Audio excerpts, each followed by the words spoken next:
пушки, смотри, как они стреляют. Видишь, пушки стреляют.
Антон вырос в доме на набережной, напротив Кремля.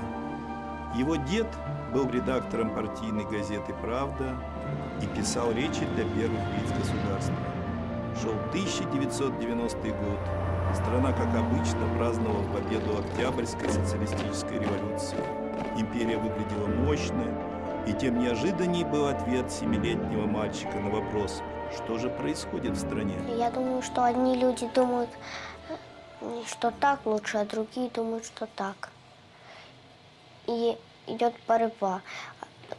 И хотят, чтобы было по-ихнему, те и те. И к чему это приведет?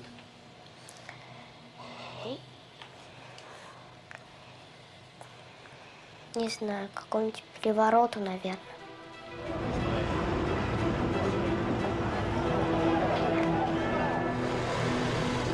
Маленький пророк оказался прав.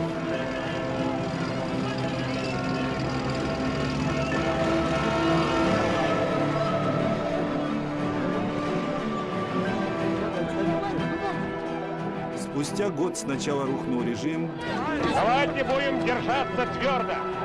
а потом Советский Союз распался на 15 независимых государств, и Михаил Горбачев ушел в отставку. Я прекращаю свою деятельность на посту президента СССР. Хорошо, что так получилось, что вот вы вышли как бы из этого замкнутого круга. Но можно было как-то это провести более спокойно, без всяких танков, без вмешательства войск.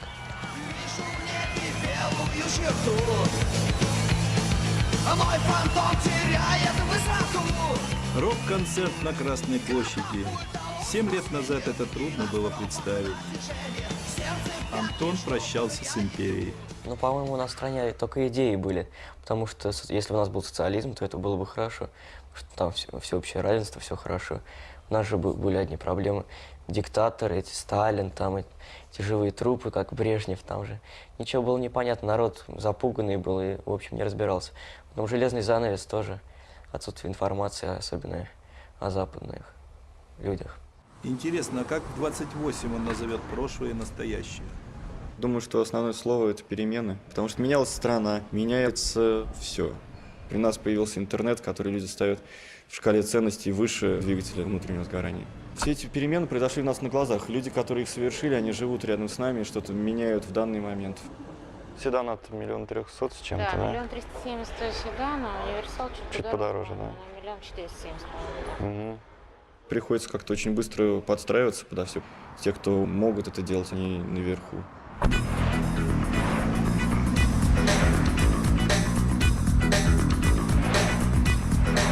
И правда, Москва за 20 лет изменилась разительно.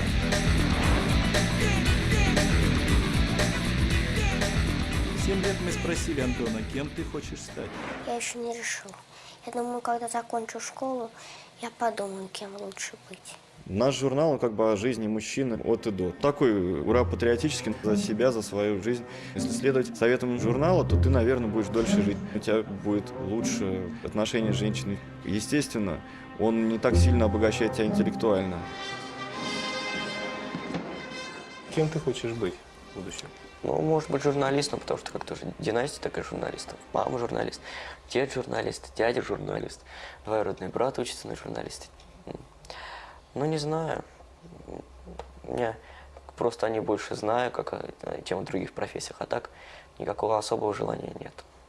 Сейчас Антон работает в русской редакции американского журнала. Хорошо. Ну давайте придумаем тогда идеи, вот на ближайшие 3 номера в рубрику «Секс». Секс в машине, там советы, чтобы она там ходуном не ходила. Как бы, ведь машины же бывают разные, женщины. Ну бывают да, разные. ну... В общем, здесь материалов очень много, и камасутра для машины, и все, что хочешь.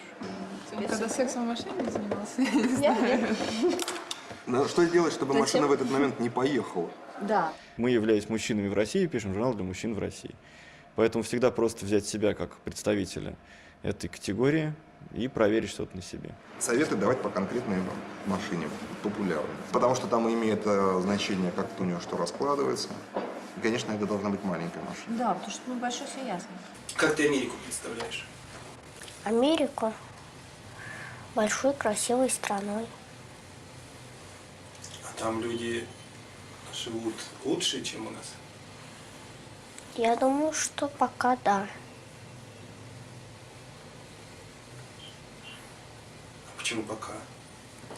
Потому что сейчас мы догоняем капиталистические страны. Что самое сложное в гольфе? Ну, я думаю, для начинающего попасть по мячу. Что тебе, в принципе, в мужчинах больше всего не нравится? Я не люблю жадных и ревнивых мужчин.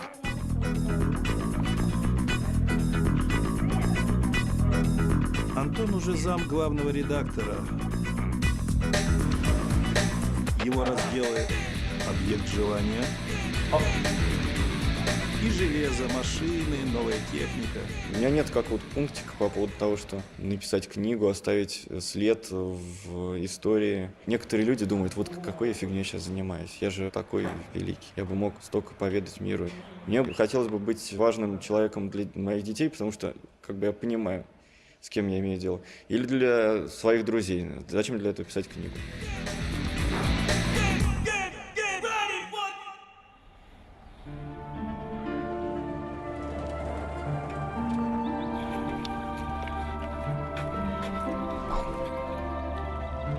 В 21 год мы спросили Антона, было ли в его жизни горе. Горе? Ну, наверное, то, что папа умер у меня. Остальное сложно назвать горем, только смерть человека можно считать горем, когда ты уже бессилен. Тогда же он решил продать старенький «Мерседес», наследство от отца. Было, конечно, сомнение, потому что машина была и памятью там о нем, да. По крайней мере, я не могу на данный момент позволить себе там держать гараж автомобилей только ради памяти.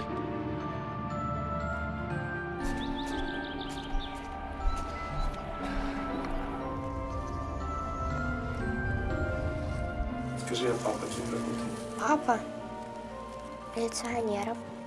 Папа ко мне по выходным приходит, мы с ним гуляем. Это плохо, конечно. Потому что детям нужно, чтобы папа рядом был.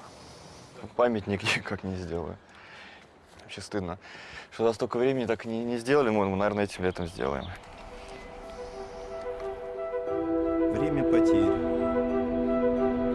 Время перемен.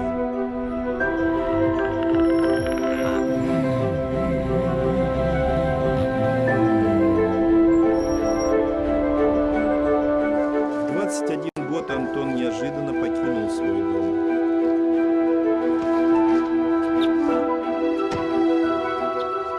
Он женился и переехал на съемную квартиру. Это наша теперь единственная комната. Зато наша. Ну, наши. Все есть. Шкаф, компьютер, телевизор, музыка, Юля косметика. Я не собираюсь рано жениться. Потому что свободу надо побольше. Лет к 30 поближе, что там женюсь, может быть. Посмотрим. В эти годы люди добивались свободы во всем. В архитектуре, политике, в семейной жизни. Свободные отношения, что они подразумевают под свободными отношениями? Договориться о том, что можно ходить налево, но это просто они договорятся, а потом окажется, что кто-то забыл о том, что они договорились. Разумные люди, ценящие друг друга, если это уже долгий брак, общаются не только ради секса и чего-то еще. Если что-то такое произошло, то, во-первых, лучше об этом не знать, а во-вторых, если уж узнал, 10 раз подумать, разорвать все очень быстро можно, а как ты через 10 лет на это посмотришь? Мы поругались в определенном месте общения. Я ушел из него, и просто так возвращаться мне казалось глупым. Я перелез через перила моста, встал, думаю, нет, как-то стрёмно прыгать. Думаю, нет, ну раз я один раз перелез, надо же прыгнуть. Прыгнул, лечу, открываю глаза, думаю, что долго я лечу. Лечу, смотрю, все еще лечу. Закрыл глаза, нырнул, доплыл, выплыл. Да, мало ли что бывает. Да, все мы прыгали. Я думаю, что какой-то высший разум есть. Думаю, что надо в него верить. Потому что если ни во что не верить, все равно ничего не получится. Привет. Сдаю агрегат. Пошли смотреть тогда машину. Пойдем смотреть. Иногда видимое становится призрачным. Тест-драйв окончен. Он пока не заработал еще на такую машину. Есть над чем работать.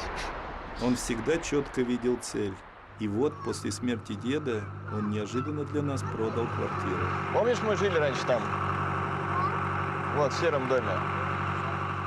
Для кого-то квартира с видом на Кремль, она конечная точка какого-то пути. Для меня она была отправной точкой. Опять же, это был идеальный мир. Я бы зарабатывал столько денег, чтобы я купил себе квартиру, маме бы сделал там ремонт, все бы были счастливы. Но та квартира мне не по карману. В лавке официальных сувениров продается магнит, там так поворачивается, так Путин, так Медведев. Там, может, смотрите, как они вот превращаются. То, как лысеет Медведев, молодеет Путин. Призывали в Россию, что в нее можно только верить.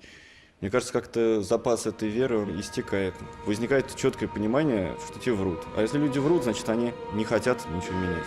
Друг работал директором по новостям в Рамблере. Ему звонили и говорили, вот эту новость уберите из топа, это поставьте. Ну, это же все несерьезно. Получается, что у нас такая страна, как матрешка, внешне очень красиво все это подано, но чем ты глубже в этих матрешках залезаешь, тем они более прогнившие. Октябрята – это те, которые вступили в первый слой маленьких людей. Уже как бы своя партия появилась. У нас эти партии, ты в них вступаешь не для того, чтобы что-то менять, как-то влиять на что-то, а для того, чтобы получить какие-то от этого преференции. Мне от них ничего не нужно. У меня есть маленькое мое общество, моя семья. Я лучше постараюсь в своих детей вложить что-то хорошее, и от этого я, по крайней мере, вижу отклик. Я хочу быстрее в бас одеваться. Ну, мы встаем раньше. Ты зубы чистил? Ну, ты можешь опередить всех, чисти зубы, хочешь? У меня каждый месяц от зарплаты определенная сумма расходится по разным благотворительным организациям. 8% зарплаты. Эту сумму никогда не уменьшал, я только увеличивал. Для себя ничего, я считаю, что я хорошо живу. Теперь он живет в спальном районе в трехкомнатной квартире. Вафли съели? Нет, еще 2 осталось. Все, Саш, проводи Гошу. И каждое утро провожает в садик 2 детей. Здравствуйте! Меня сегодня Саша спросил, а у преступников есть сердце? Я говорю, конечно, есть. Я думал, нет. Ну, невозможно, там, не знаю, днем людей грабить, и, делать кого-то несчастным, потом приходить в семью и делать кого-то счастливым. Я бы не пошел на такую работу, ради денег точно. На данный момент, слава богу, там, тьфу-тьфу-тьфу, не приходится идти на какие-то болезненные компромиссы. Честно, вот если я большую часть времени как бы по течению. Другое дело, что я иногда немного могу скорректировать это течение или попробовать грести, но в сторону течения.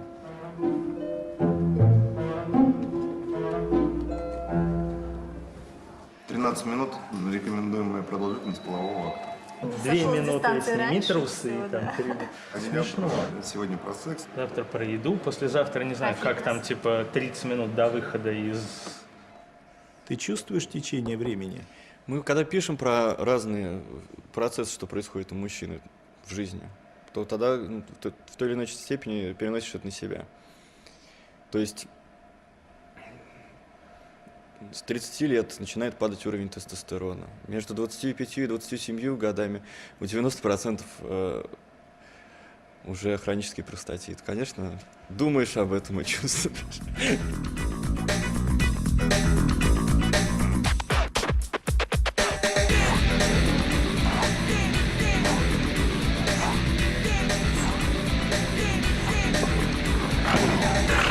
«110». килограммчиков. Я думаю, Дима и не догадывается о тех сложных процессах, которые сейчас протекают в его организме. Он тоже родился в Москве, но в рабочем районе. Сам. Я сам себе нравлюсь больше, когда я занимаюсь спортом, да, когда я смотрю на себя, и бывает такое, сам себе нравишься. Вот. Какое-то, может, самолюбие повышенное, не знаю. Ритмия какая-то есть в тебе.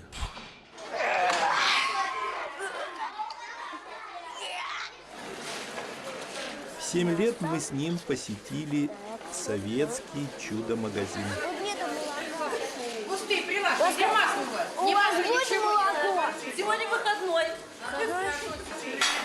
Что значит эта звездочка? Значит, помощник Владимира Ильича Ленина. А в чем? Ну, помощник Владимира Ильича Ленина. Помолчим. Ну, что ты помогаешь ему? В чем? Нам не говорили.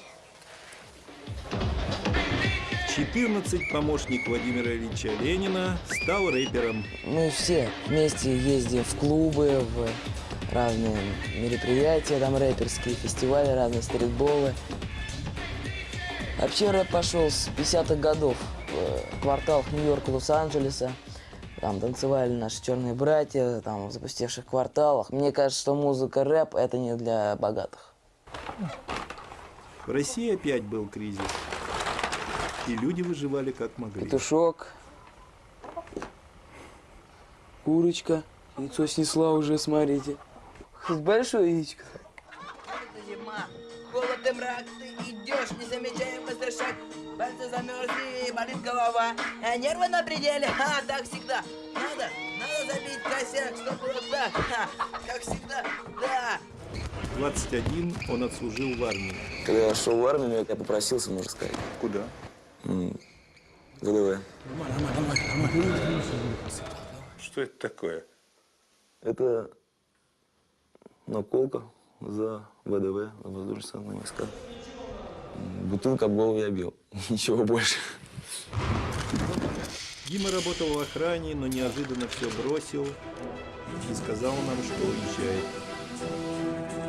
Тяжело оставлять всех и в то же время что-то новое. До конца концов, любовь. Вот. Ну ладно, всем пока. Свою любовь он нашел в Германии. Они создали семью и стали жить в маленьком городке. Жил там около 2,5 лет. Изначально мне это было очень интересно, все-таки другая страна, новая жизнь, как-то, да, очень было тяжело найти работу. Ich habe als Koch gearbeitet. Конечно, это было такое нервное событие, очень долго вот к этому шли, было много всяких преград, расстояний и как бы эти вот все моменты, которые случались у нас. Вам нужна невеста. Поздравляю вас с удачным выбором. У нас лучшее свадебное агентство в России. Мы вам 140 вариантов можем предложить. Выбирайте. Люди должны быть немножко разными. Когда люди одинаковые, это очень тяжело. Красивая, долгожданная. Солнышко ты мое, заря ты моя ясная. Нельзя так баловать. Не слышишь, что ли? Я за него лучше. Любовь – это не только то чувство, которое правит тобой. То есть какое должно быть уважение, взаимопонимание. Вот. А так как оно взаимопонимания нету, то, наверное, и не совсем это и любовь.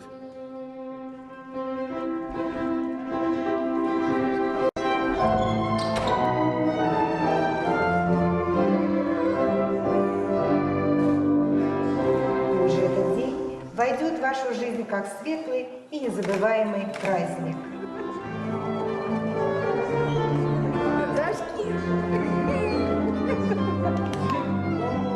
Ее можно замазать, если два человека хотят ее замазать, да, вот эту трещину. Все можно. Не замазывается. Нет такого пока цемента, пока не изобрели мы с ней вместе. Это Даша, да? Не оправдала наши. Да. Придется Ольгой заняться, слышишь, плотно. Либо Ольгой, либо виски. Одно из двух. А мало ли кто-нибудь еще, слышь, 90 гостей. Это ну тогда будем еще в ожидании. Да. В первую очередь, вот как ты вот? Я смотрю на ее характер. Характер? Да. А какой тебе нужен характер? Чтобы она не была такая вот, так сказать, гулёна, можно сказать так. А сейчас это часто? А сейчас все часто. То есть верности мало, да, как бы? Конечно. Ну, а Верности ты прощаешь, если вдруг происходит? Ну, смотря что происходит. Господа, я предлагаю поднять и выпить за наших дорогих Аскольда и Дарью. Ура! Ура!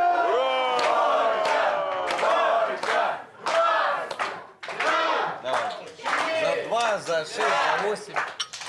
Раз. И спички сделали.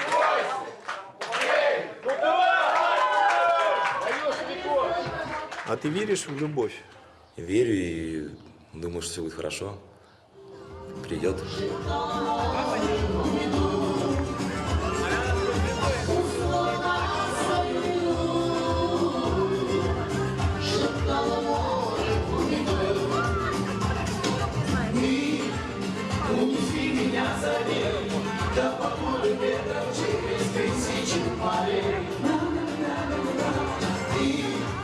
А еще будет семья? Я бы хоть завтра собирался бы, да, но пока такого человека нету, с которым я хотел бы, да, именно завести семью от души. Пока такого человека нет. А что они от тебя требуют? От меня требуют что-то надо. Что от меня требует? Душа нараспашку, что требует, что надо? Бедные всегда. А богатые всегда хвастаются, у меня такое золото, в общем. Тебе не дам. Скажи мне, а как люди становятся богатыми, как бедными? Богатыми... Ой, у бедных нету денег, а у богатых целый сундук денег. Продают, так все продали. А денег вот такой стопка. В общем, они там. Пока, конечно, недовольна своим заработком. Ну, хотелось бы иметь то, что ты делаешь, да, и делаешь это хорошо. В 7 лет мы спрашивали Диму, кем он хочет стать. Я полечу на Луну. Или скафандр. Все так. Вот что я хочу. Еще космонавтскую еду, чтоб там... Да.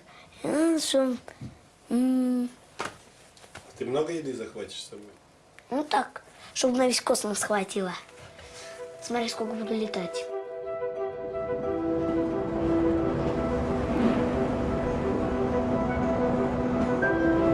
Станция.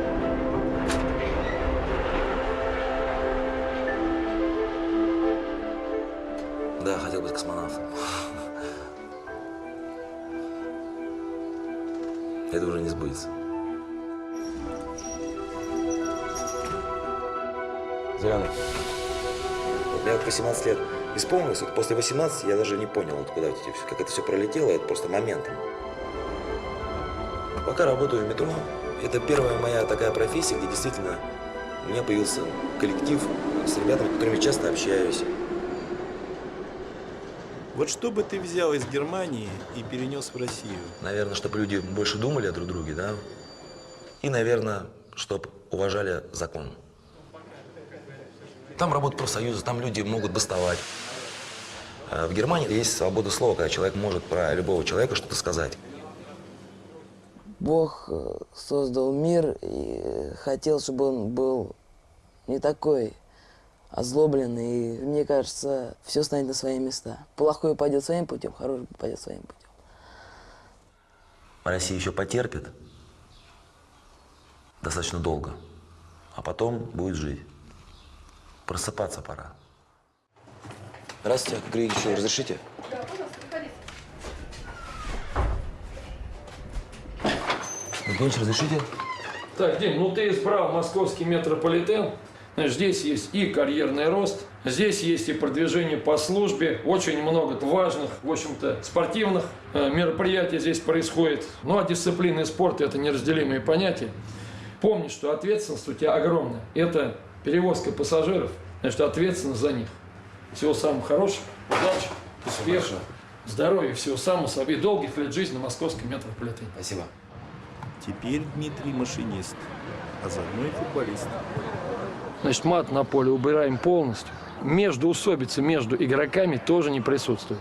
Ворот Андрюха начнет. Последний лютый, брак перед ним. Слева хохол, справа немец.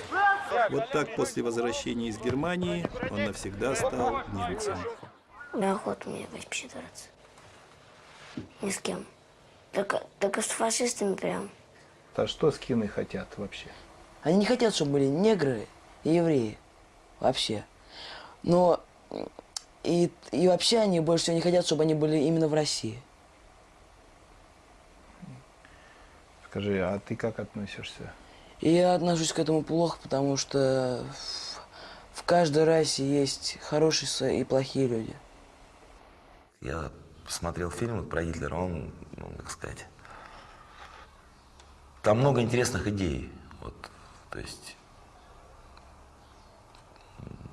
закалка, как бы думала как о народе. Наверное, не знаю, может быть, как-то он неправильно думал, но все-таки вот этот вот что коммунизм интересная такая вот, ну, идея такая хорошая, да, с одной стороны. Что эта идея интересная, что та идея интересная. Ну, ни в одной из этих идей, в конце концов, ничего хорошего быть не может. Когда выбора нет, люди устают от этого. Они хотят перемен. К нему! К нему! Хорошо!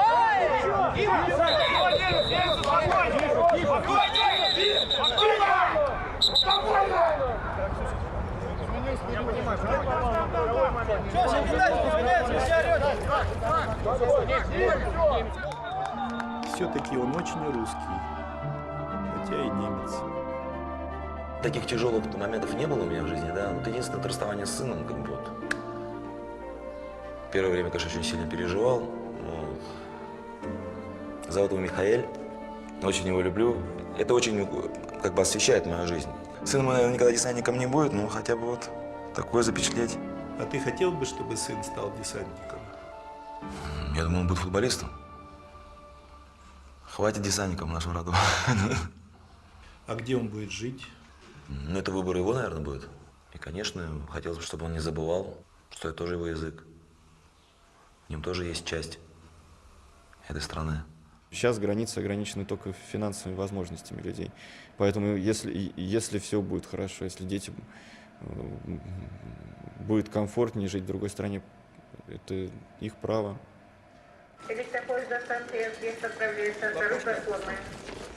Когда Леню и Жанну увозили из Советского Союза, у них права выбора не было.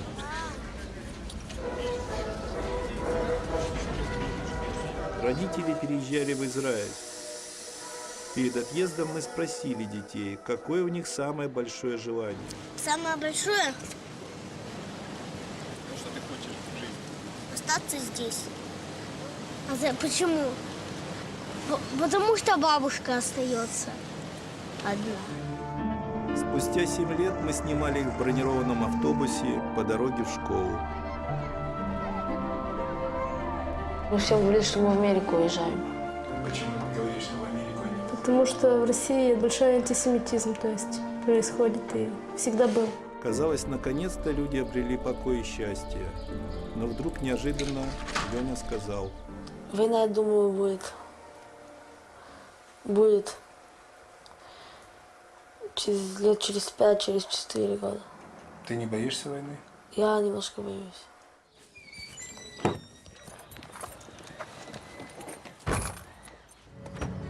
Так едем до Дрора, да? Леня, позвони обязательно, ладно?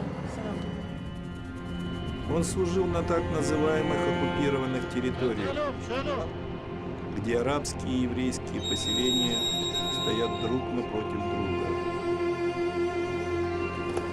Тут начинаются уже арабские города. Тут, видите, израильский поселок. И главное нападение тут было вот на это, вот на синагогу. 3 палестинца, насмерть застрелили 7 человек и 15 ранили. Вначале, когда идешь в армию, думаешь, что будешь бояться, а потом понимаешь, что ты просто работаешь как робот, просто как работа. Начинаются страхи у солдат, которые уже заканчивают армию. Потом у них начинаются всякие психологические бзики.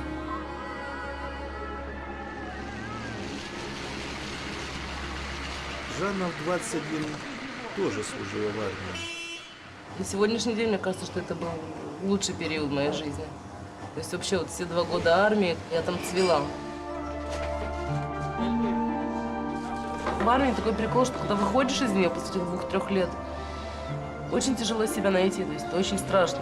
Потому что 2 года тебя кормили, тебя лечили, тебя там, не знаю, поили. Как коммунизм, да, то есть это очень-очень приятно, когда тебе говорят, что делать, как делать. Это очень удобно, это очень просто. Когда тебе надо выходить в настоящий мир, то ты первым делом просто теряешься. То есть ты не знаешь, что ты хочешь, куда ты хочешь, зачем ты хочешь, вообще как. То есть как я сейчас рассылаю, например, резюме, то есть как будто эти 2 года остановили абсолютно. В 14 Жанна открыла нам военную тайну. В принципе, это бомбоубежище. Это моя комната. А что, бомбоубежище в каждом доме? В маленьких домах в Израиле, да. А в многоэтажном есть большой подвал такой тоже. Бомбоубежище же вся железная. В 14 я представляла, что в 27 лет я уже буду, как бы, наверное, после 2 степеней каких-нибудь, ну, как бы, наверное, даже замужем. Мне бы уже очень хотелось детей. Я сейчас себя поймала на мысли, что вот уже возраст, уже надо, уже 28 почти. Страшно. 28 у Жанны появился молодой человек по имени Шимон. Каждый день пролетает с ним слишком быстро. Очень, очень обидно. Счастье должно быть долго и постоянно. Мне бы хотелось, что неделя превратилась в месяц, месяц в год. Так было бы, наверное, хорошо. Не хочется сказать, я уже взрослая. Морщинки появляются, и ничего не успеваем, а время продолжает идти. Я сейчас вам по дороге покажу как раз, что Шимон строит. Вот это строит Шимон. Видите, вот его подъемный кран. Зеленый, видите? Вот он как раз нам поднимает что-то, кстати, на кране. А как вы познакомились? В Фейсбуке. Вот. אתה לא מסכים עם זה אבל? שהפייס זה כאילו זה לא דבר חיובי במיוחד. לא יודע אם זה אוקיי. אם ילד שלי לדוגמה יבוא ויגיד לי בגיל 7 או 8, שמע, יש לכל החברים בכיתה כולם אני בפייסבוק. מה אני אגיד לו, לא? וילדים בני 7 לא צריכים ואת חושבת שאם... שייחשף, אבל כמה שפחות. לא תוקפות. למה אתם תוקפות אותי? Это радовало. Когда вот общались в интернете, то все-таки были какие-то там сомнения. Ты все равно не чувствуешь же человека. Когда мы встретились, наоборот, очень как бы все хорошо получилось. Шимон любит футбол. И Жанна теперь тоже любит футбол. А вот Леня всегда был футбольным фанатом. И в 14, и в 21. Ребята, играйте в футбол. Не с автоматами.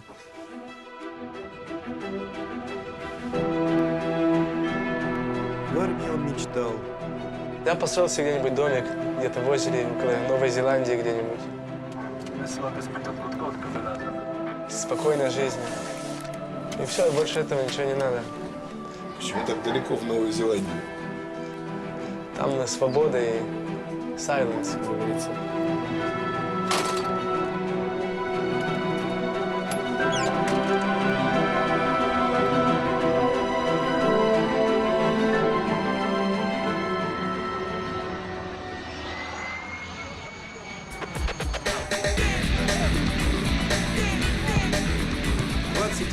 Мы его нашли в Аргентине за любимым занятием.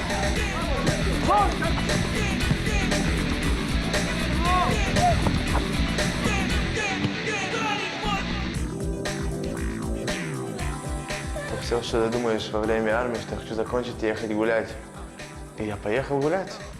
И мы делали все, что мы всегда мечтали. Спрыгать с парашютов, нырять в море, знакомиться с женщинами. И только тогда ты по-настоящему понимаешь, что ты проиграл в эти 3 года. Воевать за эти дурацкие религиозные драчки.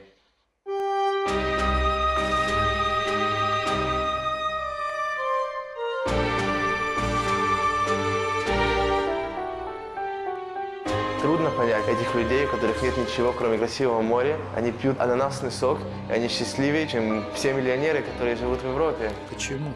Я-то 3 года все еще пытаюсь понять, как они это делают. Я еще это не понял. Я еще не такой, как они. Мне надо определенное количество денег, чтобы делать то, что я хочу. Но мне не надо много денег, чтобы это делать. В всех моих прогулках по миру, я понял, что я люблю животных больше, чем людей. Каспер – это мой любимый пес. Его взял мой друг. Через 2 месяца он съел пол, диван, паспорт. И мой друг его решил выкинуть. И я его уже взял, потому что мы уже были знакомы. И сейчас он мой сынок. Будь здоров.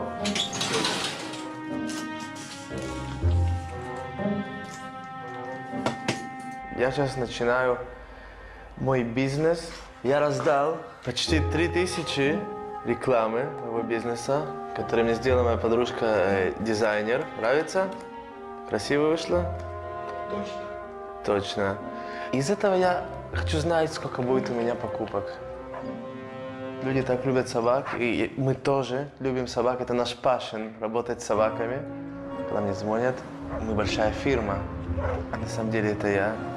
Я думаю, что через 3 месяца у нас уже будет большой магазин, и у нас будут все вещи красивые, фэнси, кроватки, игрушки, домики. Пока все это делаю сам, но они этого не знают. Мы это делаем все вместе, с улыбкой, быстро, дешево и лучше всех.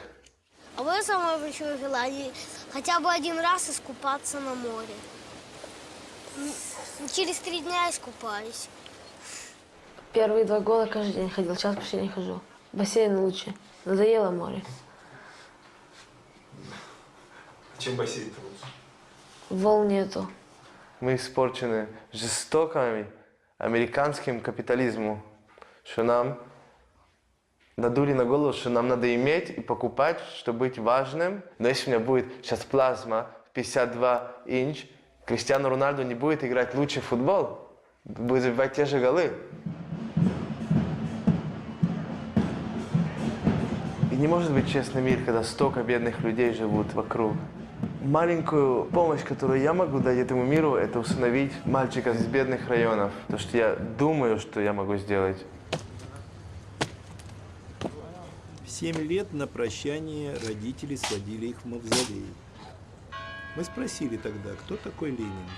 Вождь, вождь земли. Ленин? Как это? Кто такой Ленин? Это отец всех нас. Это наш большой папа Ленин. Да, Ленин был вождем, как бы до сих пор остаюсь с этим мнением.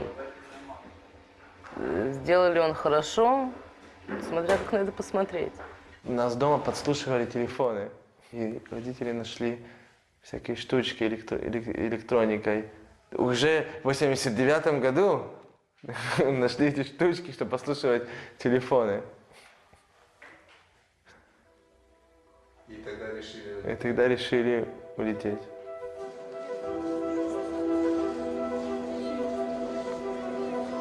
Они всегда были вместе.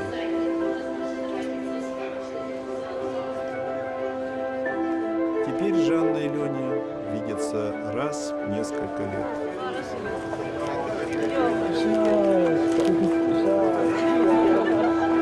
Я так соскучился, дорогая.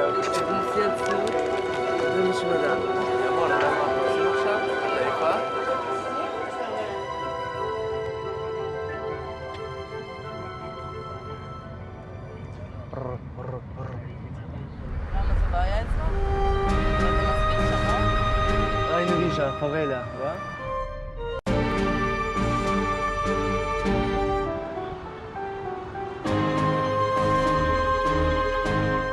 Как бы они ни любили друг друга, но окружающий мир видят по-разному. Мне кажется, что в Аргентине молодежь, она не очень стремится. Все до 30 лет учатся за родительский счет, как бы не работают, нифига не делают, а потом тоже продолжают. Ну, прекрасно. Мало чего делать. Мне кажется, что это неправильно. Для тебя прекрасно. Да, У тебя вот есть преимущество, Лёнь, ну понимаешь, нельзя быть свиньями, нельзя быть свиньями. Лёнь, ты поставь одну змею в клетке мыши, поскольку меня воспитали немножко по-другому, мне кажется, немножко странно. Там, любой родитель, не только мир? наши. Да, то есть я с этим не согласна, поэтому я так жить не буду. Это ну и что? Это квестион культураль. Ну, культурные особенности Леня преодолел легко. Девочки все красивые, с красивыми попками. И девочки в 12 лет это то, что они хотят в их жизни. Потому что это, что они видят по телевизору весь день. А у бедных нет денег на операции, потому что они очень дорогие. Как они придумали, нашли какой-то силикон, который с маслом, которым чинят самолеты. И они его вставляют в попу. И умирает очень много малолеток из этого. И что же ты им говоришь? Это очень красиво. Ты с Аргентины, наверное, по красоте вы с Аргентины. Им это нравится.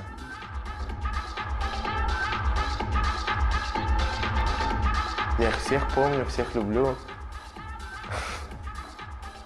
А что ты теряешь? Ты теряешь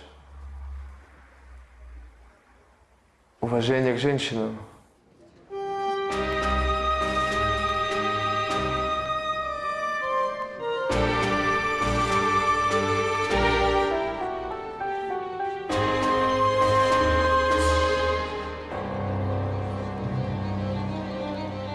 Я верю в любовь, но я не знаю, если я ее могу найти.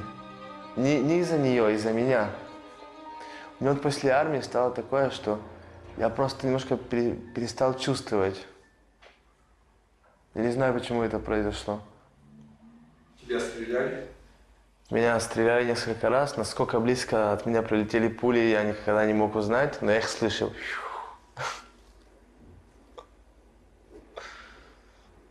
Леня, ты стрелял? Я стрелял, но не знаю, если попал. Но закон жизни таков. Что бы с тобой ни происходило, улыбайся. Всю жизнь переживаю по поводу внешнего вида, например. Вот всю жизнь. С тех пор, как себя помню. Но опять же, маска была надета всегда.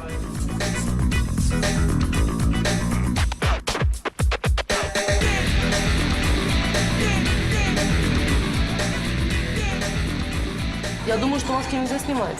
Правда, нельзя снимать. Наоборот, нам легче, мы живем, потому что у нас есть маски.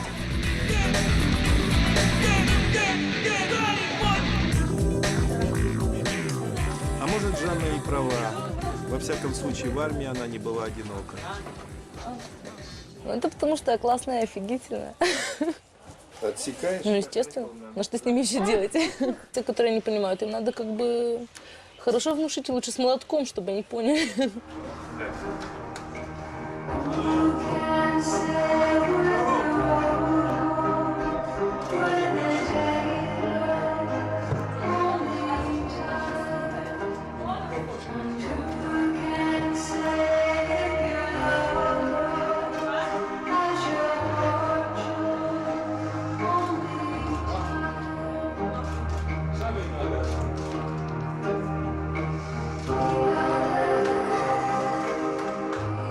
В Израиле, как хороший еврей, надо жениться, иметь детей, иметь стабильность на семью, на заработать. Жить, чтобы платить, не чтобы жить.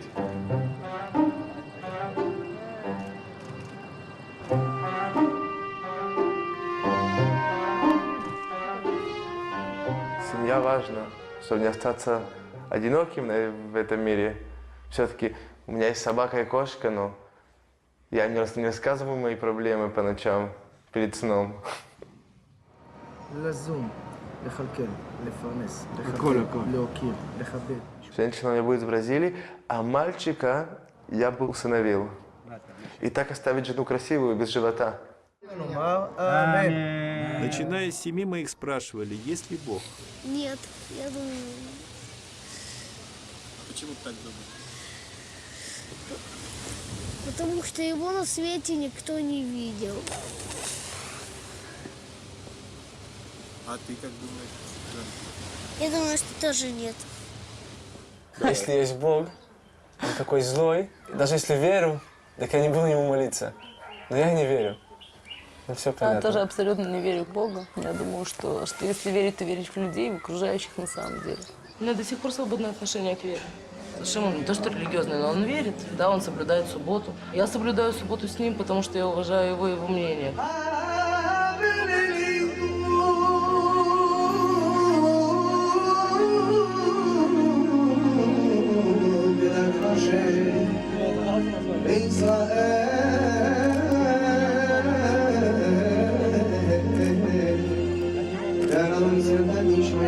Я бы хотела растить своих детей здесь, в Израиле, с надеждой, что тут будет тихо и спокойно. Из Израиля я уехал навсегда. Я никогда не решил, куда в Израиль жить я не вернусь. Скажи, а вас здесь русскими не называли? Называют очень много. Говорят, убирайтесь в Россию.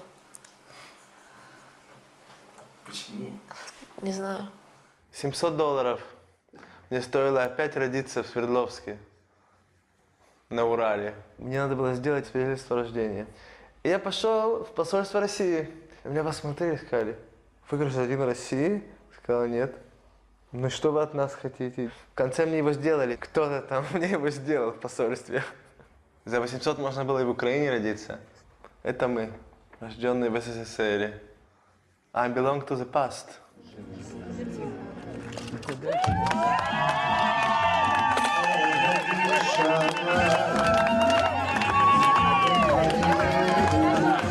Жанна и Леня живут в этом сложном мире без страха и уныния.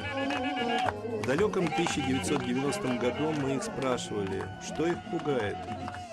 Там флюгер, там, по-моему, еще что? Какое-то чудовище. Морское чудовище. Это не страшно. Если я почувствую, что кто-то из моих близких находится в какой-то опасности, мне будет абсолютно наплевать на всех окружающих. Я сделаю все для того, чтобы с ними все было хорошо. А от чего все-таки революция возникает? От какого? От одного умного человека в том месте, где происходит эта революция, который правильно направляет людей. Мне никогда не мешали как капиталисты. И если нет такого расстояния между богатыми и бедными. В принципе, кто ходит на демонстрации? Ходит молодежь. А у нас ходит какая-то молодежь, только такая маргинальная. А остальные либо это просто обсуждают между собой, либо им пофигу, они там сидят, пиво просто пьют. Ты много революций пережил? Да, я пережил 2 революции. 12 часов я вышел на улицу. Как обычно, хотел поймать такси, а он большую цену сказал. Я говорю: почему такая цена? Вчера же все нормально было. Он говорит: в городе бензина нет. Революция. Смотрю, машины перевернуты, горят, беготня это. Я посмотрел, действительно понял, что это страшно. Много человек погибло от пуль снайперов, которые защищали Белый дом. После этого был хаос, безвластие в стране, мародерство. Когда Алмазу было 7 лет, он первый раз увидел танки и узнал, что такое комендантский час. Алдыгын өзбектер мен кыргыздар соғышат үчүн ошон үчүн комендантский час кылды. Түн ичинде жаш балдар киного барат, ошон үчүн бычак менен сайып өзбектерди бычак менен сайып кетпеш. Значит, нельзя выходить в 12 часов на улицу. А иначе что? Убьют. Русская девочка Настя, как и Алмаз, родилась в Киргизии, на границе с Китаем. Но к киргизам у нее было особое отношение. У тебя есть друзья киргизы? Меня нету. Просто я боюсь их. 14 страхи были забыты. К Насте пришло чувство легкости и беззаботности. Как бы ты сгруппировала бы людей? По какому принципу? Жить весело. В 21 она учила английский язык в университете и познавала азы современной жизни. Я выходила замуж. Нечаянно. Пошли расписались. Также потом пошли нечаянно и развелись. Очень интересно, он мне после развода сказал: Настя, я ведь не хотел с тобой разводиться. Такая, да.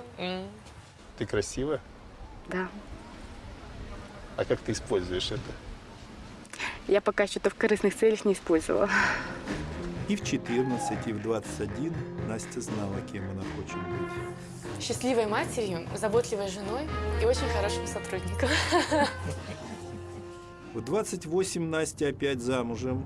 Ее муж владелец того самого кафе, в котором мы ее снимали 7 лет назад. Ну, сначала я его очень, не то что боялась, я там стеснялась его. Может быть, разница в возрасте играла свою роль. Я за ним чувствую себя как за каменной стеной. В революцию кафе было сожжено мародерами. Был шок, правда, что вот такое случилось, когда ты выехал на утро из дома, и ты увидел сожженные магазины, побитые витрины. Что их подвигло к этому? Брать то, что тебе не принадлежит. И ты понимаешь, что на этом оно, наверное, все-таки не остановится. Там бастуют киргизы. Не знаю. Я у них еще не спрашивала. Муж сказал, что, наверное, надо все-таки уезжать, потому что я была беременна, и было просто страшно, мало ли что будет дальше. Все-таки здесь хотя бы родишь, хотя бы здесь безопаснее. Теперь Настя живет в Краснодаре, в южном российском городе. Почему ты выбрала это место?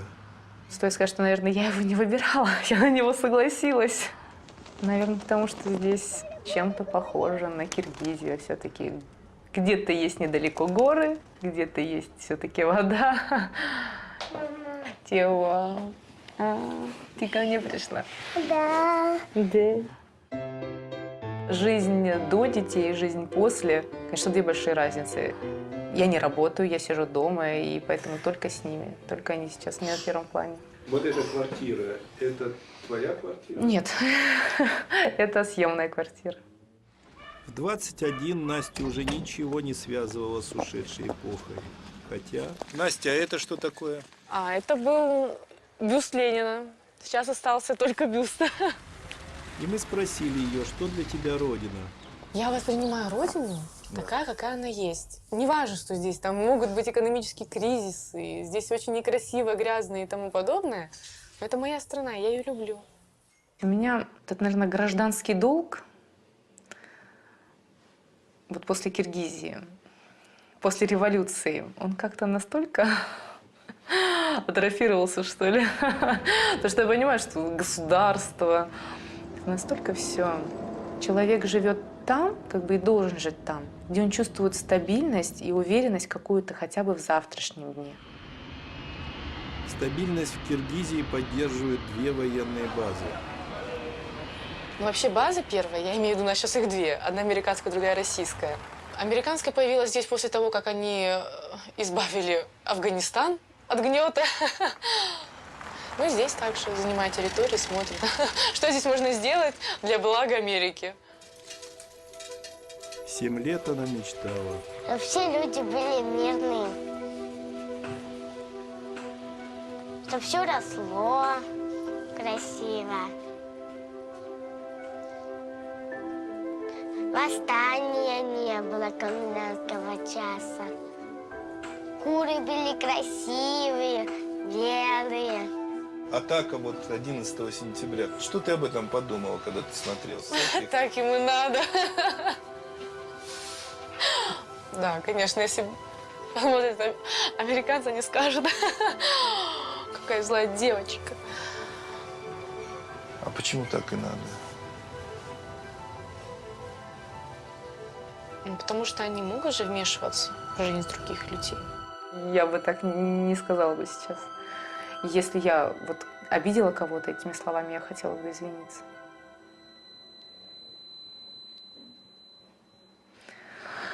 Тяжело, конечно. Теперь Настя сама стала жертвой революции. Там остались все мои родственники, абсолютно. Все друзья, знакомые. Ну, то есть вся моя жизнь осталась там. Ты уже больше не вернешься туда? Думаю, что нет. А богато у них, значит, много-много. И яблони, и груши, и виноград, и картофель, и помидоры, и огурцы. Ну все, и земля. А у бедных не было. Скажи, у тебя же все есть в саду? Значит, ты, наверное, богатая? Да. Ты богата? Да. Да. Да. У тебя есть своя земля? Нет. У меня есть дети и муж, и родители. Алмаз вырос в бедной многодетной семье. Он жил в общежитии и с раннего детства точно знал, для чего нужны деньги. Кедейдің ақшасы жоқ, байдың ақшасы бар. В 14-летнем возрасте Алмаз брался за любую работу, чтобы помочь своей семье выжить. Лимонад, жвачки продавал. Все продавал. Это были большие деньги? Нет, мелкие. А куда ты их девал? Ну, там маме отдал. В 21 год он уже стал семейным человеком и снимал комнату без кухни и ванны в том же доме, в котором вырос. Я 18 лет открыл фирму свою, начал работать, и вот пошло очень гладко. Потом сын родился. Я свой капитал истратил, и вот с тех пор вот упал очень тяжело. Много думаешь, ночами спать не можешь.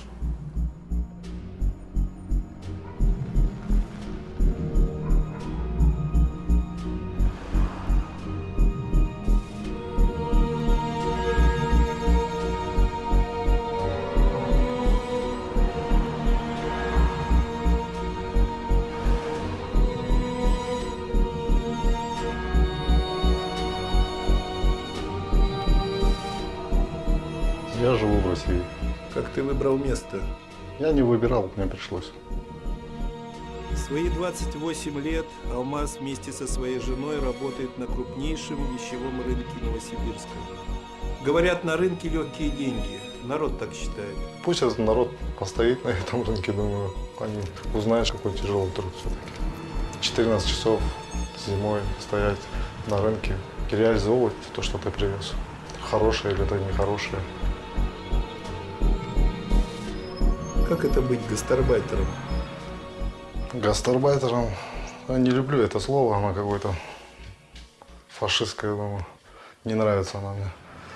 Я думаю, Россия нуждается, из-за этого приезжают люди. Если бы не нужно было, никто бы сюда не ехал бы. В Новосибирске проживает 15 тысяч киргизов. В 21 мы спрашивали Алмаза, что для тебя Родина? Родина – это где мне хорошо,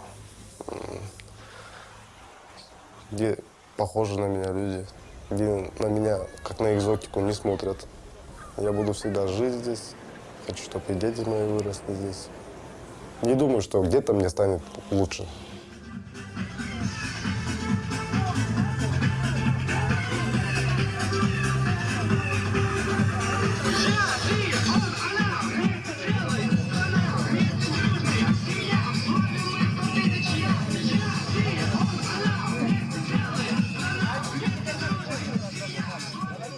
Ленин был знаком каждому школьнику. Уже в 7 лет Алмаз знал, кто он такой. Алдын жақшы, 5 оқыған, ошон үчүн 5 жылдыз турат. В 14 лет Алмаз еще ездил в летний пионерский лагерь, сохранившийся от советского прошлого. Хотя сам образ ушедшей империи стал для него далеким прошлым. Там в книгах написано, что СССР, знаки какие-то, ну эти, флаги.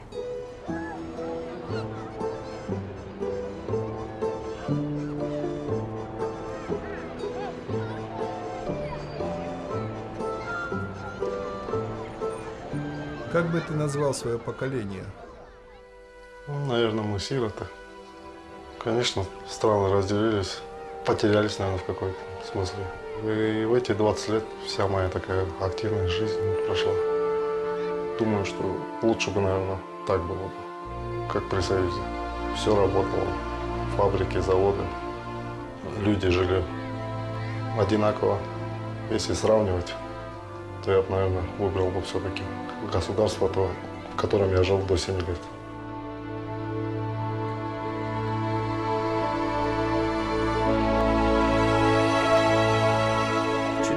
Мы спросили Настю, могли бы республики соединиться вновь? Когда-нибудь, да. Почему ты считаешь? хорошее за то, что когда-то должно наступить. Сначала нужно, наверное, себя поменять, а потом уже на государство смотреть. Здесь очень много людей надеется на государство.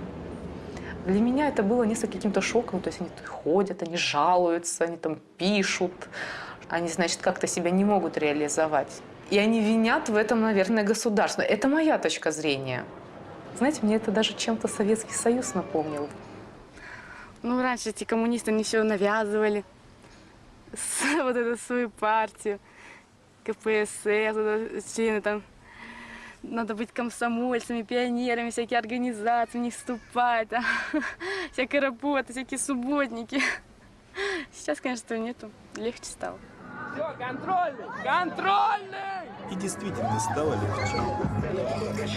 Ко многим вещам в России относятся проще.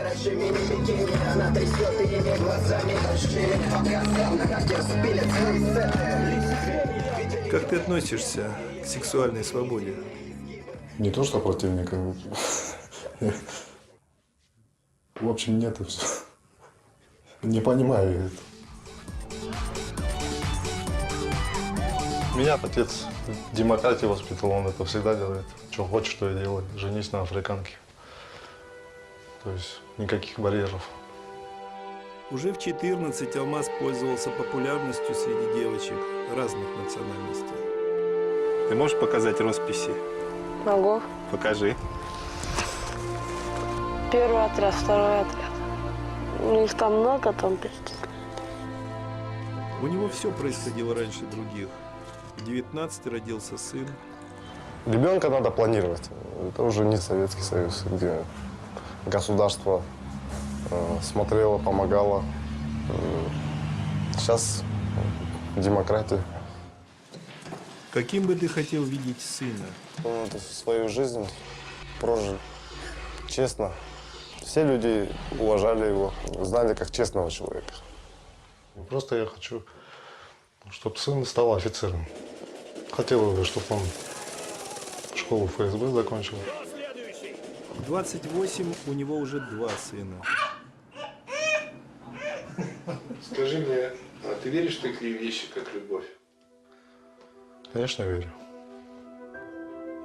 Вот как раз у нас любовь, а не привыкание. Это и есть, наверное, тот стержень, который удерживает в трудные моменты. И в 21 это сохраняло его. Раньше обманешь, скажешь все, что лишь бы деньги заработать. А сейчас я думаю, что если Бог даст, Он даст и так, без этого.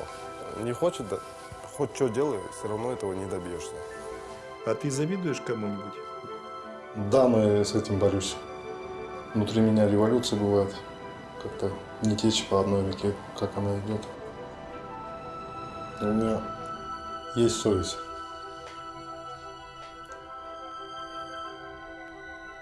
И вот она меня иногда мучает.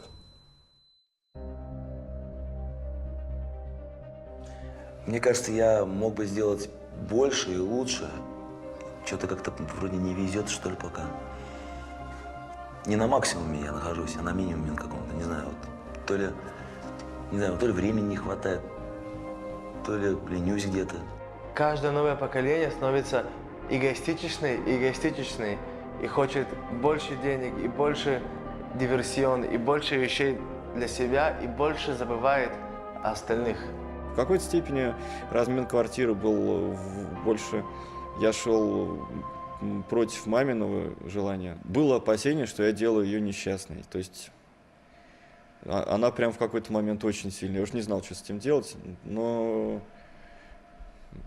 я как бы в итоге все-таки продолжил этот размен. Есть такие поступки, за которые мне и стыдно, и вообще лучше бы их не было, и не помнить про них совсем.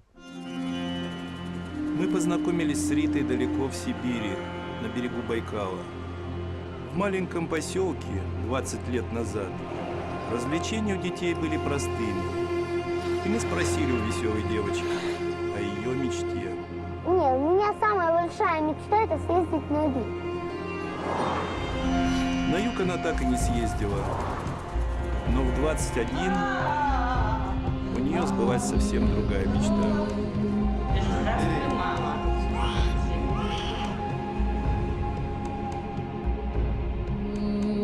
Я хотела девочку.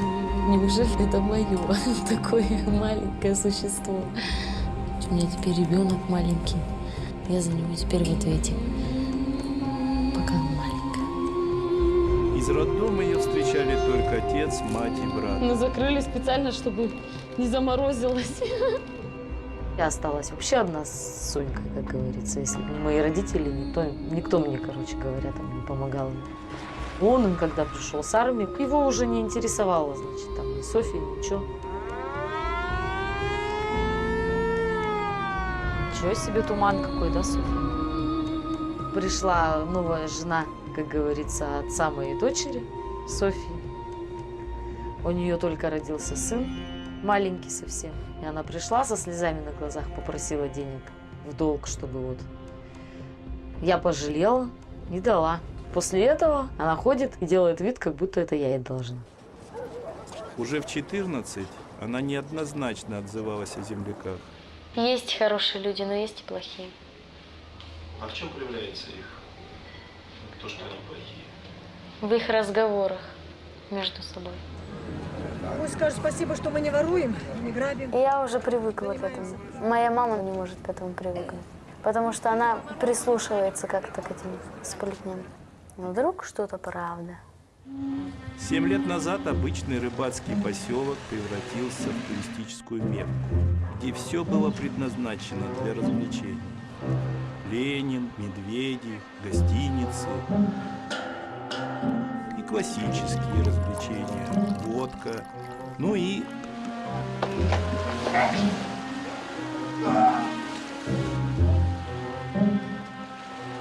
время перемен также коснулось семьи Риты. Отец скопил денег и купил лесопилку. К каждой ситуации надо приспосабливаться. И к любому времени тоже. Спустя еще 7 лет отец купил корабль и стал капитаном.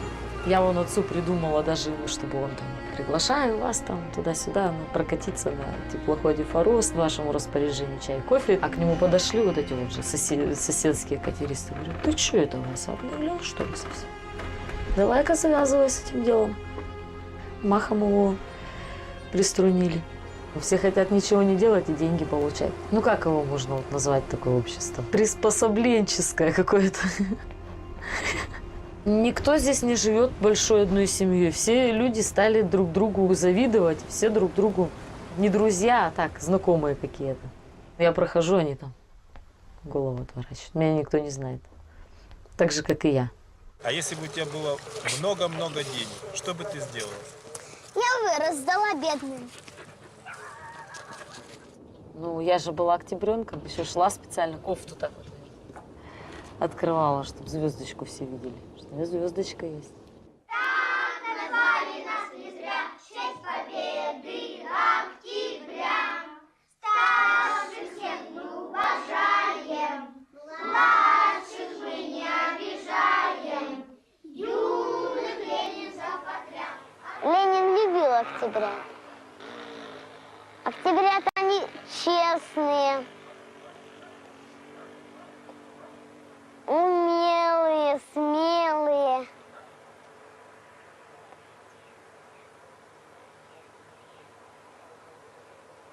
Они все говорят правда. А ты всегда говоришь правду? Иногда. Иногда обманываю. Можно даже и не обманывать, а просто ничего не говорить.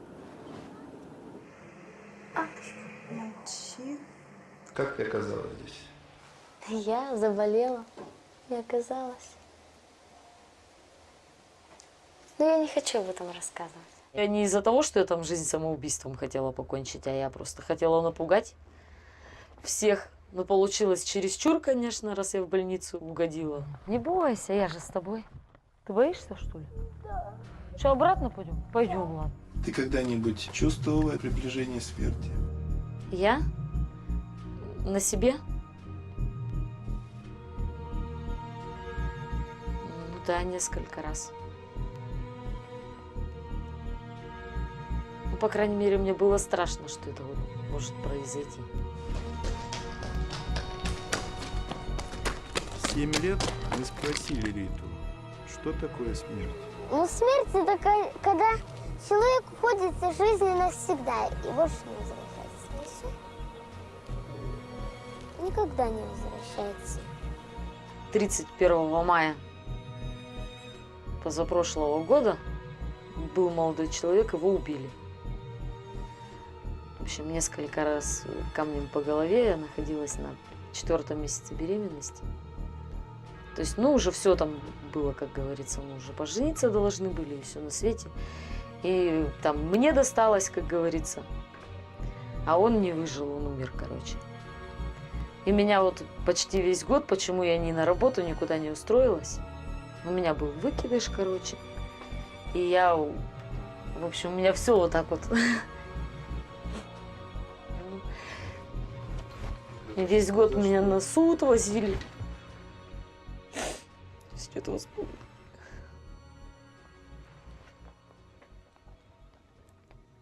А за что это? Просто так.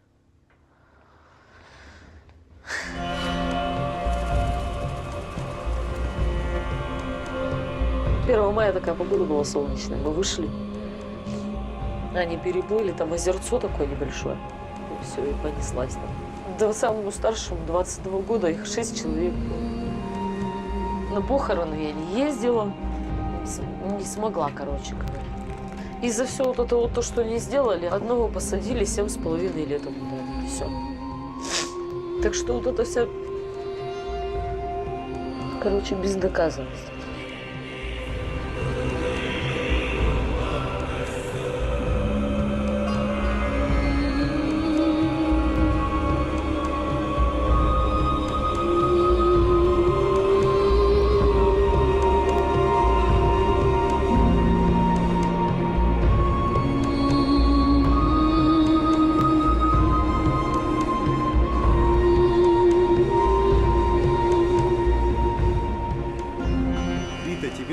Место, где ты живешь? Нравится тем, что здесь много пеньков, все зеленое,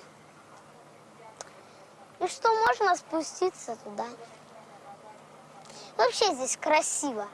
Красиво. Все мои мысли и планы, и вообще все. Все связано с тем, что будет здесь, а не в городе. Давай, давай, давай. На себя, на себя, на себя.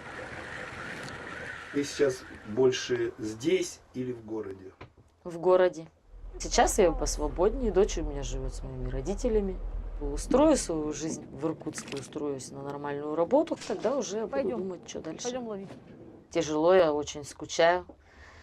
И приезжаю, как только могу. Разговариваю по телефону. Часто разговариваю достаточно. Только у меня телефона, правда, нет. Но все равно разговариваю, нахожу как-то и все равно. Дочь же у меня как говорит? Ну, родители же должны быть всегда с детьми. Она сама говорит, почему ты там живешь? Ты же должна рядом быть. Так, загадывай желание, давай и выпускай. Сдохнет иначе. Все.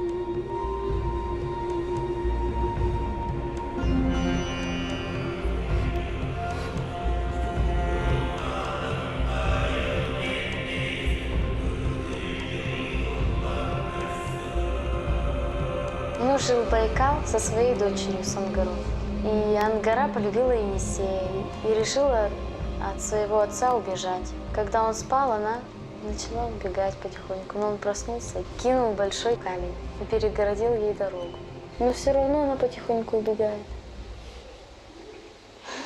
Ты убегаешь от своего отца или нет? Ну да, в основном да. Твоя вчера тебя ждала весь день. Короткий день свидания с дочерью закончился. Ты мне звонить будешь? Позвонишь мне? Или я тебе твою бабу? Бери телефон или у деда. Ладно? Все, а потом с тобой пойдем гулять. Ладно? Загорать пойдем на Байкал. Пойдем? Купить тебе купальник? У меня есть купальник. Есть? Ну, маленький, наверное, уже, Соня. Синий, голубенький. Наверное, маленький. Давай красивый другой тебе. Ну давай, если ты хочешь. Все, держи куколку. Пойдем, моя маленькая. Ну, красотуля. Моя малявка.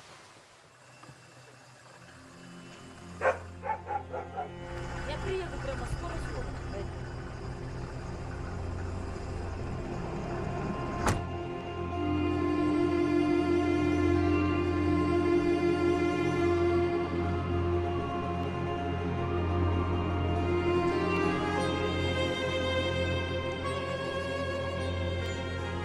Вита бывает у дочери крайне редко.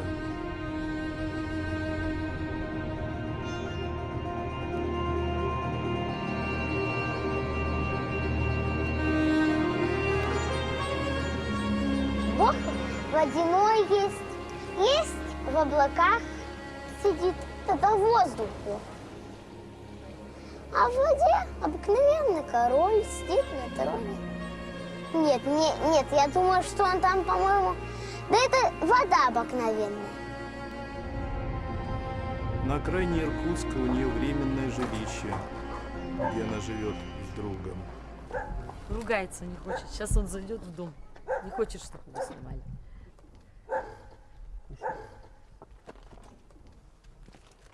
Сейчас я занесу. Мы спросили Риту, что бы ты изменила в жизни? Да я бы все вернула, кроме Софьи своей. Я бы все равно жизнь свою, если бы у меня была возможность, я бы прожила ее по-другому. Я бы не стал ничего глобально менять. Я доволен, как все складывается. Зачем мне тогда менять что-то в пути, который сюда привел? Надо было нормально доучиться в школе.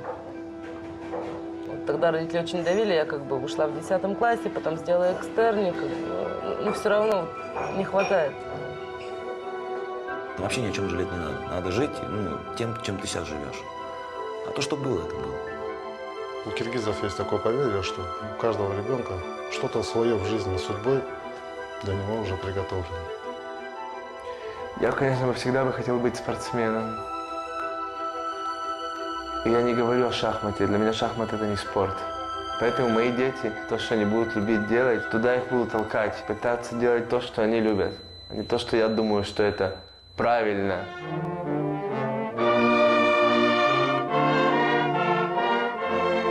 Но бывает так, что и внешние обстоятельства меняют судьбу человека.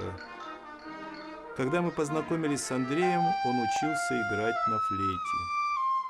Так, это первая фразка. И вот ты ее исполнил, и кто тебя будет слушать, тот не поймет, что ты исполнял.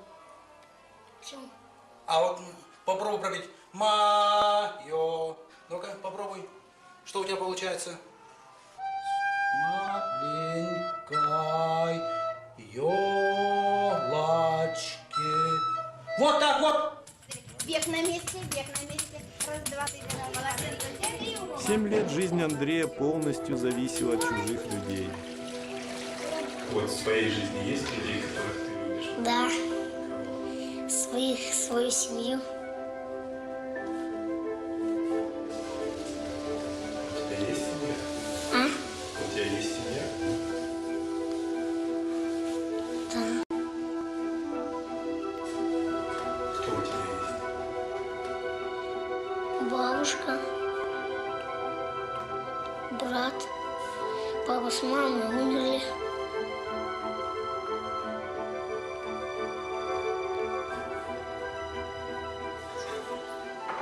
Бабушкиной пенсии не хватало на содержание Андрея, и его отдали в детдом. Скажи мне, а у тебя есть личные вещи? Есть. Вот ручка моя.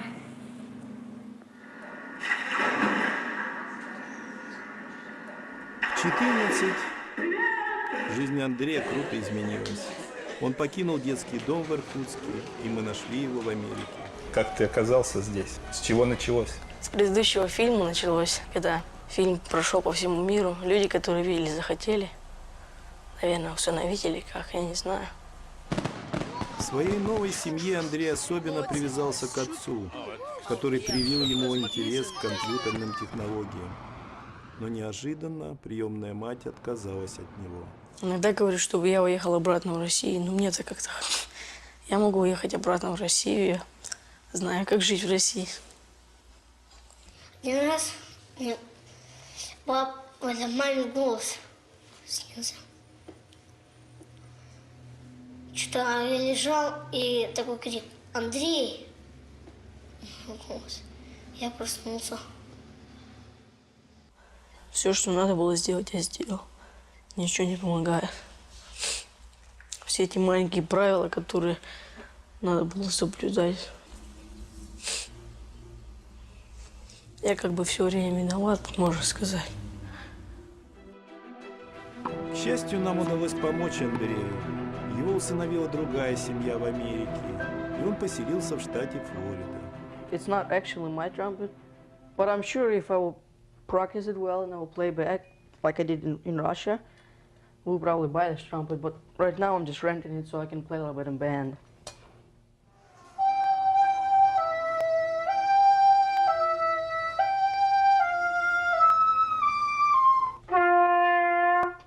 That's all. Они квартет с милицией и с пожарниками играют. В 21 год Андрей стал жить отдельно от родителей и снял небольшой дом в районе мигрантов. Люди считают, что здесь плохое место жительства, много воровства. Может, это и есть. Я считаю, собаке нравится, она пока не возражает. На своем опыте Андрей хорошо знал, как проходит усыновление в России.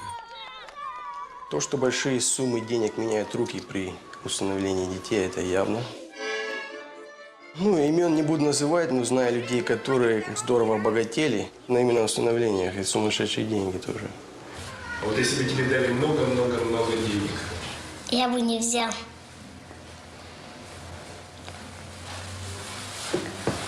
Почему? Неохота быть богатым. Андрей бросил колледж, чтобы преуспеть в компьютерной индустрии. Я начал работать над проектом, который я обязательно закончу в развитии компьютерного бизнеса по обеспечению связи, засекреченной связи. И я хочу развить бизнес и помогать бездомным детям. У меня мама, ему 2 года.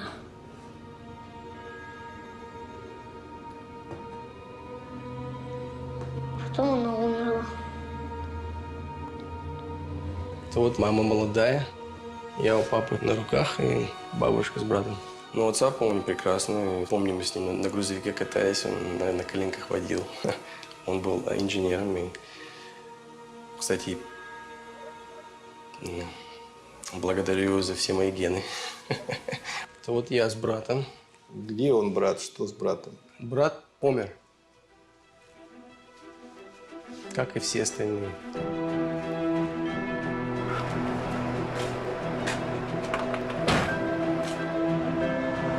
Ну, я себя чувствую русским. Всегда буду русским. Я даже планирую в будущем проживать в России. И похоронят меня в России. Нельзя изменить человека, нельзя его вытащить из своей шкуры, поставить другой какую-то оболочку. Это просто...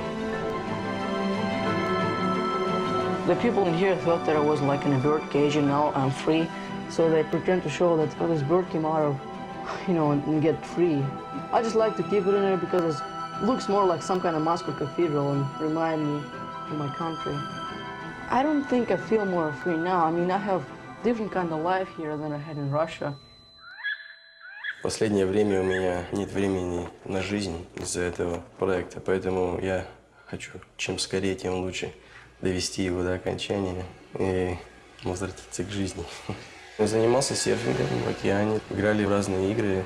В общем, все то, чем молодежь занимается в любой стране. Вечеринки, алкоголь, все это. Когда-нибудь провинюсь? Я или крещусь, а может, очень не знаю. Мне бабушка один раз рассказывала. Я ее забыл. В 28 лет мы встретились с Андреем в доме его родителей, который находится на территории закрытого коттеджного поселка, элитного поселка.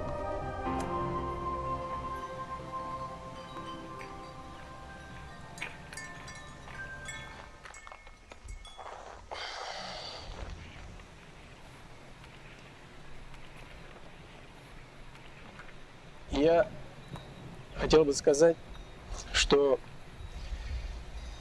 я не желаю сниматься в фильме. Это ни в какой степени не зависит от самого фильма. Это просто мое решение. Я не желаю углубляться в причины. Наверняка некоторые из них мне даже самому не совсем понятны. Спасибо. I would just thank God for everything He done for me in my life, for the plan that He planned for me to live, and for helping to go through all this experience, bad experience and good experience that I have gone through. But I think everything will end up with a good end. В нашем проекте, как в жизни, кто-то уходит, кто-то возвращается. Следующая наша героиня отказалась сниматься в 21 год. Рад вас приветствовать за игровым столом, за которым мы с вами сейчас будем играть в игру «Мафия». В этом городе у нас с вами противоборствуют две основные силы. Одна сила – это у нас с вами мафия, их функция – убивать. А второй клан – это клан мирных жителей. Перед вами стоит выбор. Первый мир – это тот, которого у нас с вами уже больше нет, это СССР. А второй мир – это у нас с вами тот мир, в котором мы с вами живем. Не хочется в Советский Союз, потому что там уныло, серо. И секса нет, да? Вот я хотел бы быть тем, с нынешней информацией, кто с очком бы поймал Ленина и не позволил бы Советскому Союзу быть. В прошлое прыгать не захотела бы ни за какие ковришки, а остаться в настоящем и делать будущее с удовольствием в качестве делателя. Почему вернулась? Потому что, наверное, мне есть что сказать. Честно говоря, уже в 7 лет Асе было что поведать людям. Например, в астрологии. Я родилась по знакам Венеры, богини Венеры. Это богиня любви. Тогда я сразу влюбляюсь. Настоящей любовью всегда был ее город, Петербург. В 14 у Аси появились нотки сомнения. Я могу, может быть, пользоваться успехом в качестве друга, но не более того. Почему такая обреченность? Она не обреченность. Просто мне это не нужно. И я знаю, что я не буду пользоваться успехом. Я жду одного, который будет один-единственный. Мне вот хватит.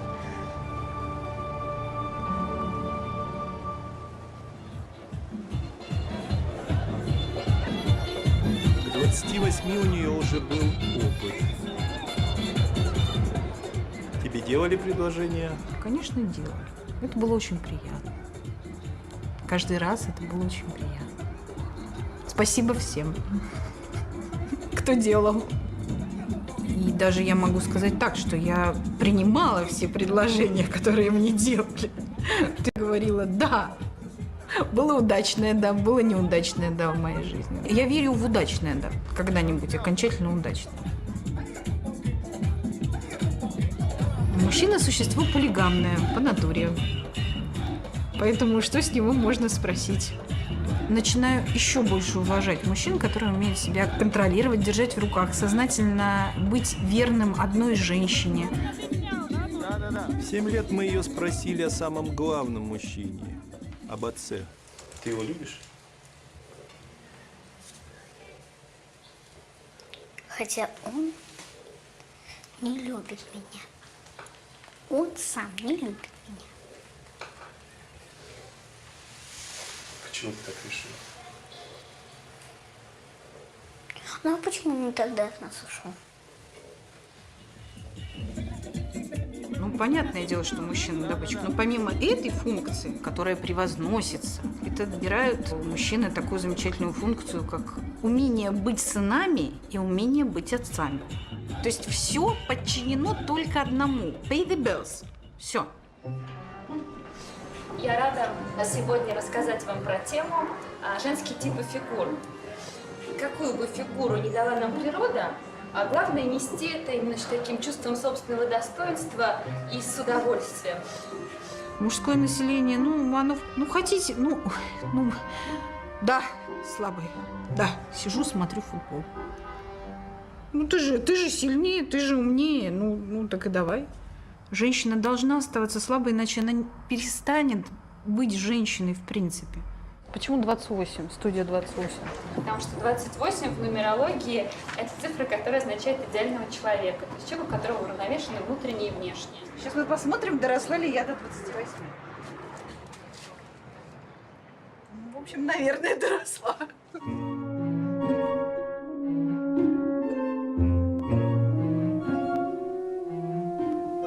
Меньше стало, наоборот. В жизни каждого человека бывает, что он вдруг сжимается и отступает от себя самого. Это был сплошной ад. То есть я буквально катилась вниз по лестнице. Я не знала ни конца, ни края этому. Попала в очень такую непристойную компанию постепенно. И, в общем, как-то я сама не принимала участие. То есть они там все курили, пили, кололись. Я пока этим ничем не занималась. Вот сейчас может быть пропасть. Вот сейчас я туда прыгну и все. И будь что будет. И мне как-то далось вдруг видение нашего мира параллельно с другим миром. Может быть, я видела какую-то часть мытарства души. Богооставленность приводит к самоубийству или к смерти, которую человек сам ищет. Самый большой страх – прийти к этой точке итоговой, да, то есть дойти до ручки. Самая глобальная цель жизни для меня все-таки – стать матерью.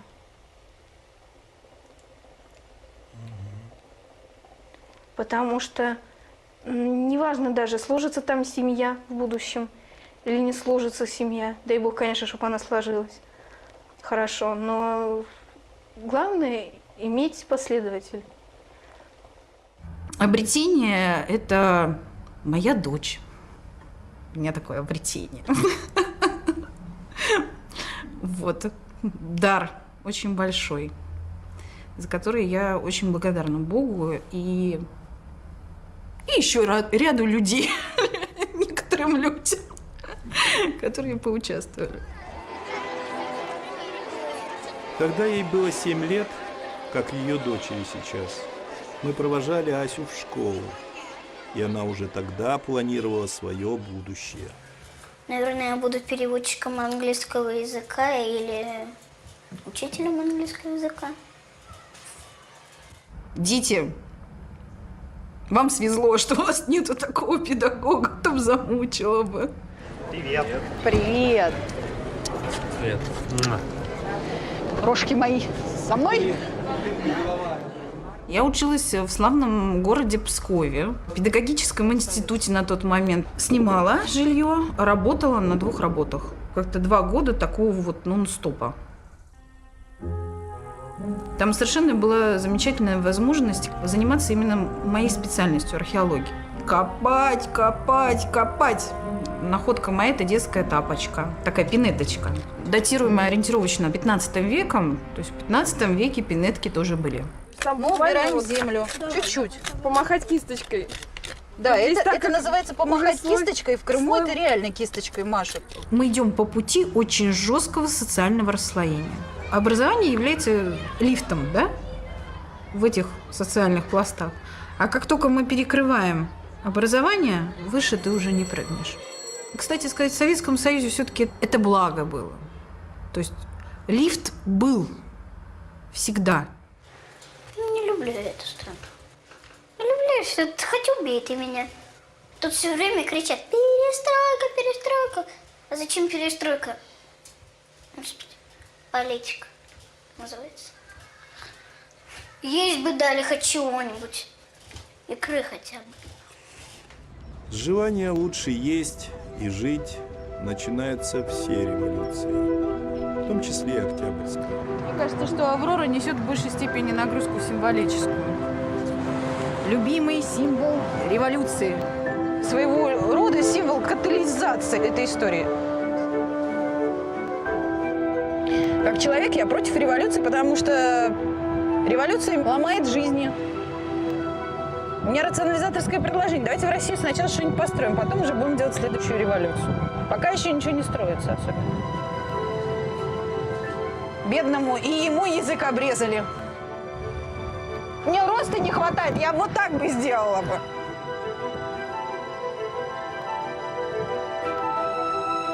На амбразуру бросаться не буду, но дуло закрою. В какой стране ты живешь? Идиотов. А в какой стране ты хочешь жить? Я ни в какой стране не хочу жить, для меня не важно, какая страна. А почему страна идиотов? Ну, я не знаю, но иметь такие богатые ресурсы и использовать их по-идиотски. А где ты будешь жить?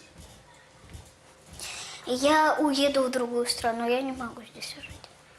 Меня мама об этом просит, я и маму отсюда возьму. Хватит мне. Главное, пожениться на ком-нибудь. С Франции, из Парижа. Ну а как же мальчик, которого ты любишь? И мальчик со мной уедет. Че, я его возьму?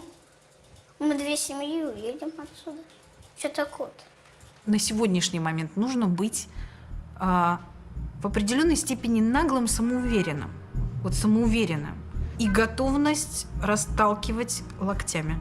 Никто этого не избежал. Все мы в какой-то степени приспособленцы. Все приспосабливаются, кто как может. Ну, может быть, нам легче, чем тем, кто имеет слишком много денег. Потому что, когда у человека меньше, он начинает ценить те маленькие праздники, которые мы пытаемся сами себе устроить, мы больше их ценим. У нас больше радости от этого. Мафия совершает убийство и засыпает.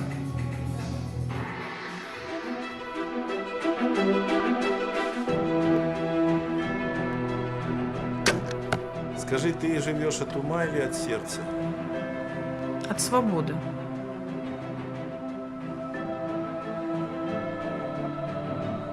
На сегодняшний день я абсолютно вот внутри свободна. Поэтому у меня ум и сердце, они ищут постоянно консенсус. У нас такая замечательная свобода выбора, что мы в любой момент можем поменять свой путь. Мы всегда можем взять свою жизнь в свои руки и делать ее. Что дает тебе вера? Надежду на лучшее. Надежду на саму себя.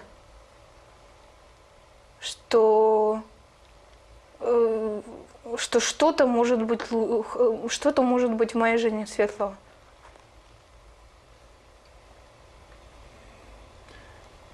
Ты чувствуешь просто недостаток этого? Ну, наверное. Есть дорога, по которой я иду. Нюанс в том, что очень много соблазнов обычно вот там на боковую куда-нибудь свернуть, туда сбегать в лесок, может там ягодки есть, может кто чего даст хорошего, правда там. Вот, нет. Есть эта дорога, по ней надо идти. Если вы жизнь проживете не только на уровне тела, но и на уровне души, а если подниметесь до уровня духа и ощутите это в полной мере, то кем бы вы ни были, где бы вы ни были, к этому стоит идти. А если простыми словами сказать, избегайте пустоты, наполняйте свой замок. Все равно каждый совершает какие-нибудь такие ошибки, о которых потом жалеет. И их это никуда уже не денешь. Надо все равно это все переживать, не зацикливаться на этом. Чтоб не вредили своему здоровью. Это я к тому, что очень много погибло людей. Ошибаются один раз наркотики. Они потом уже не отпускают. Мне сейчас самому надо восстановиться, поэтому желать чего-то, как жить другим, там еще чего-то, я не знаю. Чтобы люди выходили на улицу не только в Израиле, везде, также и в Аргентине, также и в России, не боялись друг друга. Социальная защита, что будет развиваться спорт, что будет меньше коррупции, что люди были немножко добрее. А когда это все будет на хорошем уровне, люди добреть начнут. Потому что злые все от чего? От того, что, наверное, не так все хорошо. Все, что у меня есть и где я нахожусь, это то, что я сделал и то, что я заработал. Я никого не буду обвинять и не буду кричать, у меня не было шансов, не было денег, это судьба. Тут около этих небоскребов эти домики красные, бедные, как раз в этом районе родился Диего Армандо Марадона. И это говорит все. Перемены всегда требуют жертв. В 20 веке мы приносили в жертву идеям миллионы человеческих судеб и жизней. Что в 21 веке будет принесено в жертву? Если это уже отмирает, то что бы ты с этим не делал, он все равно уже не будет жить. Может быть, в этом веке и это все уже разрушится. Вон в некоторые камни попадали. Непонятно, WC написано. Что-то. Ну, как говорят, хочешь рассмешить Бога, расскажи о своих планах. Я не знаю, кем я буду через 7 лет. Как получится. Я надеюсь, что все будет хорошо. Просто да, мы говорим про 7 лет, а что такое 7 лет для того же Стоунхенджа? Сколько лет он стоит уже? Все поменялось вокруг.